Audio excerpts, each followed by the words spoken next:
কেউ যদি মেয়ে দেখতে যায় কিংবা ছেলে দেখতে আসে, যাই হবে, প্রথম জিজ্ঞেস করবেন 5 ওয়াক্ত নামাজ পড়নি? নামাজ কয় ওয়াক্ত, কয় রাকাত করে, এগুলো কও। দোয়ায়ে কুনুতটা কও। কথা বলে না? দরুদ শরীফটা বলো। নিজে না জানলে হুজুর একটা লয়ে যাবেন, এগুলো লাগবে। নামাজের ভিতরে বাইরে ফরজ কয়টা বলো। টাকা কয়টা সেটা বললেন না। এবার আমি আপনাকে টোটাল হিসাবটা বুঝাই দিই।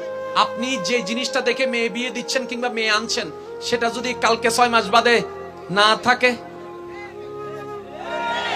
সরকারি চাকরি যদি না থাকে, বিল্ডিং যদি দইসা পড়ে, মামলা খাইয়া যদি সব শেষ হয়ে যায়, তখন কি মেয়ে নিয়ে নিবেন? তখন কি মেয়ে দিয়ে দিবেন? তখন বলবে কি, না মানাই না, সহ্য করো, ধৈর্য ধরো।